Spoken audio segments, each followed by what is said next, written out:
Hi, hello students. In this section, we are going to learn about the refraction of light. So last class we have studied about reflection of light. तो आज हम refraction के बारे में पढ़ने वाले हैं. तो हम बेसिक एक्टिविटी से हम लोग अपना क्लास स्टार्ट करेंगे. तो आप देख सकते हो कि मैंने एक ग्लास में पानी लिया हुआ है. सो यहाँ पे पानी में से भी लाइट पास हो सकता है. ठीक है, इसे बोलते हैं ट्रांसपेरेंट मीडियम. तो वाटर में से भी लाइट पास हो सकता है, इसे बोलते हैं ट्रांसपेरेंट मीडियम.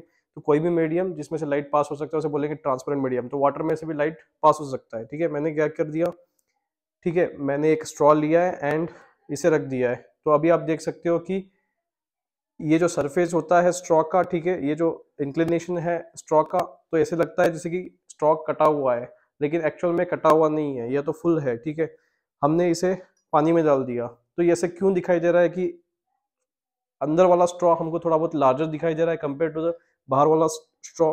ऐसे क्यों हो रहा है? क्योंकि ये हो रहा है रिफ्रैक्शन की वजह से. रिफ्रैक्शन की वजह से. तो रिफ्रैक्शन होता क्या है, यहाँ पे से जो लाइट्स आते हैं इस ऊपर वाले स्ट्रॉ से, तो ये लोग डायरेक्टली एयर से होके आएंगे. लेकिन अंदर वाला स्ट्रॉ, ठीक है, वाटर में से जब बाहर आ रहा है, ठीक है, अगर लाइट, तो ये क्या होगा, बेंड होकर आ जाएगा. इसी वजह से हमको यह थोड़ा बहुत लार्जर इन साइज दिखाई दे रहा है. तो इस फिनोमेनन का नाम है रिफ्रैक्शन ऑफ लाइट. ठीक है, सो रिफ्रैक्शन ऑफ लाइट में हम ये ऑब्जर्व कर सकते हैं. ठीक है, और बहुत सारे एग्जांपल्स भी हम देख सकते हैं रिफ्रैक्शन ऑफ लाइट में. फॉर एग्जांपल मैंने एक एरो मार्क ड्रॉ किया है. ओके, इस एरो मार्क के बारे में हम देख लेते हैं. ठीक है, अगर मैं एक बीकर को इसके सामने रख देता हूं तो क्या होगा, तो एरो मार्क कैसे दिखाई देगा. तो आप देख सकते हो कि एरो मार्क क्या हो चुका है, एरो मार्क अपोजिट डायरेक्शन में दिखाई देगा आपको. तो ये होता है रिफ्रैक्शन ऑफ लाइट. ठीक है, रिफ्रैक्शन ऑफ लाइट की वजह से ये सारे फिनोमेनन्स होते हैं. ठीक है, this we have studied here in this section. Now let's start with the definition of refraction. Now what is refraction of light. तो रिफ्रैक्शन ऑफ लाइट हमने जब देखा था, ठीक है, लाइट थोड़े मीडियम में पास हो सकता है. फॉर एग्जांपल एयर, हम जब ले एयर का एग्जांपल जब हम लेते हैं तो लाइट एयर में पास हो सकता है. ग्लास में भी ये इजीली एलो होगा.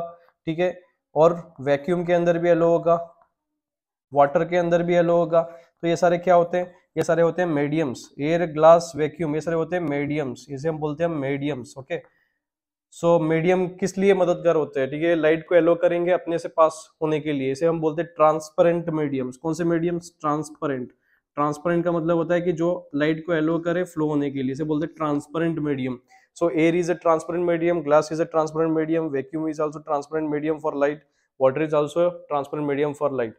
तो रिफ्रैक्शन क्या होता है, जब भी लाइट, ओके, दो मीडियम्स हम जब लेते हैं, air for example and water is there, तो जब भी एयर से एक रे ऑफ लाइट आ रहा है, ठीक है, एक रे ऑफ लाइट एयर से अगर आ रहा है वाटर के अंदर जाएगा, तो क्या होने वाला, वो बेंड होके जाएगा. ठीक है, ये जो bending of ray of light है, एक्चुअल में ऐसे जाना चाहिए लेकिन ये बेंड होके जा रहा है, इसे हम बोलेंगे, ठीक है, रिफ्रैक्शन ऑफ लाइट.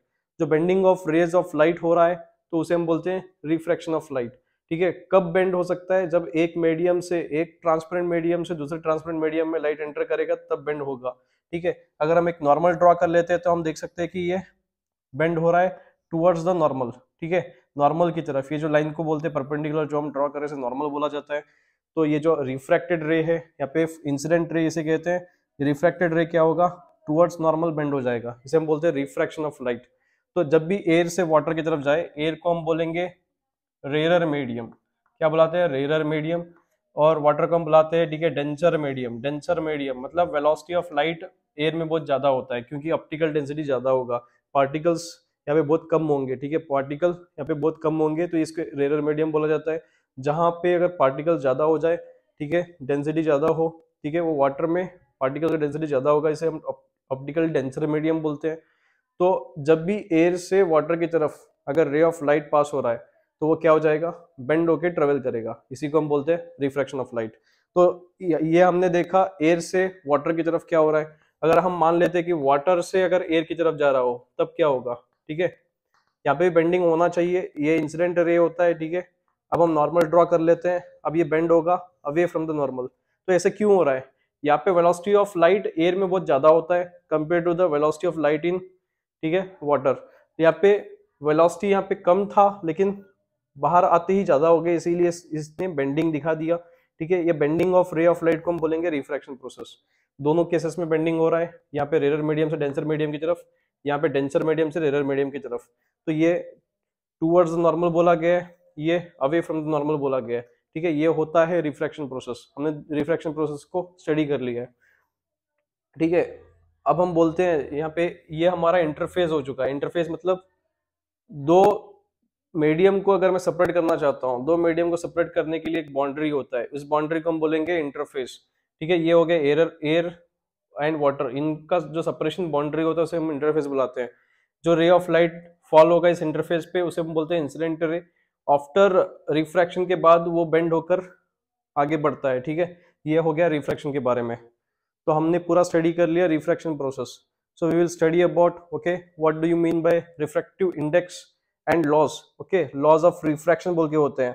तो हमने क्या देखा यहाँ पे, लॉज ऑफ रिफ्रैक्शन हम लिखेंगे अभी। हमारे पास तीन रेज है, इसे हम कहते हैं इंसिडेंट रे, इसे हम कहते हैं नॉर्मल, इसे हम कहते हैं रिफ्रैक्टेड रे। कौन से रेज, इंसिडेंट रे,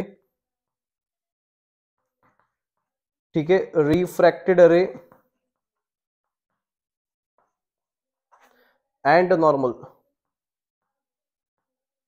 तो ये सभी rays all line same plane, same plane, ठीक है। ये पहला लॉ होता है, this is a first law of refraction. Second law क्या बोलेगा, ठीक है, अगर यहाँ पे एंगल ऑफ इंसिडेंस आई होता है, यहाँ पे एंगल ऑफ रिफ्रैक्शन आर होता है, तो हम लोग एक रेशो लिखते हैं जिसे बोलते हैं, ठीक है, साइन आई का रेशो लेंगे, इंसिडेंस एंगल्स का साइन वाला एंगल लेंगे और साइन आर का रेशो लेंगे, तो ये कांस्टेंट होता है, ठीक है, एक कांस्टेंट होता है, इस कांस्टेंट को बोलते हैं रिफ्रैक्टिव इंडेक्स। इसे स्नेल्स लॉ भी बोला जाता है, ठीक है, स्नेल्स लॉ भी बोला जाता है। स्नेल्स लॉ क्या होता है, sine of the angle of incidence to the sine of the angle of refraction का जो रेशियो होगा वो कांस्टेंट होगा, इस कांस्टेंट को बुलाते हैं रिफ्रैक्टिव इंडेक्स। तो रिफ्रैक्टिव इंडेक्स हर एक मटेरियल के लिए अलग अलग होता है, ठीक है, ग्लास के लिए अलग होगा, वाटर के लिए अलग होगा, ठीक है, एयर के लिए 1.003 के आसपास होगा, ठीक है। तो अलग अलग मटेरियल के लिए रिफ्रैक्टिव इंडेक्सेस अलग अलग होते हैं। तो ये हम सब रिफ्रैक्टिव इंडेक्स होता क्या है वो हमारे नेक्स्ट सेक्शन में हम लोग देखेंगे।